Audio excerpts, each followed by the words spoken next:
2026 সালের জুনের পরে এদেশে নির্বাচন হবে না, নিশ্চয়ই তার আগেই হবে এবং ডক্টর মোহাম্মদ ইউনূস সেটার উপরে কমিটমেন্ট তিনি রক্ষা করবেন। বাংলাদেশে 5ই আগস্টের পরে ডক্টর মোহাম্মদ ইউনূসের নেতৃত্বে দেশ এগিয়ে চলছে। ডক্টর মোহাম্মদ ইউনূসের উপরে বাংলাদেশের জনগণের আস্থা দিন দিন বৃদ্ধি পাচ্ছে। তবে বাংলাদেশের জনগণ যেহেতু দীর্ঘ 16 বছর পর্যন্ত ভোট দিতে পারে নাই, অতএব ভোটাধিকার প্রয়োগের জন্য জনগণ অপেক্ষা করছে।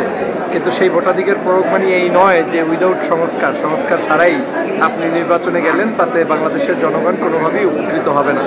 জনগণ চায় একটা সুষ্ঠু সুন্দর নির্বাচন, পাশাপাশি সংস্কার করে গত প্রায় 16 বছরে যে ধরনের জুলুম নির্যাতন অত্যাচার হয়েছে, সেই জুলুম নির্যাতন অত্যাচারের বিরুদ্ধে কথা বলা এবং সেই জুলুম নির্যাতন অত্যাচারের বিচার করা।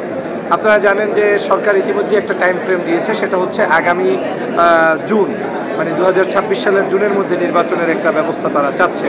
বাংলাদেশের সবচেয়ে বড় দল বিএনপি এবং জামাতে ইসলাম তারাও কিন্তু নির্বাচনের একটা নির্দিষ্ট একটা টাইম ফ্রেম দিয়েছে যে এই সময়টা হলে ভালো হয়। যেমন বিএনপি বলেছে ডিসেম্বরের মধ্যে, জামাত বলেছে আগামী মানে রমজানের পূর্বে। তো আমরা ধরেই নিতে পারি যে 2026 সালের জুনের পরে এদেশে নির্বাচন হবে না, নিশ্চয়ই তার আগেই হবে এবং ডক্টর মোহাম্মদ ইউনূস সেটার উপরে কমিটমেন্ট তিনি রক্ষা করবেন। জনগণ যদিও তাকে আরও লম্বা সময় চায়, কিন্তু আমার বিশ্বাস ডক্টর মোহাম্মদ ইউনূস সেই লম্বা সময় বসে থাকবে না।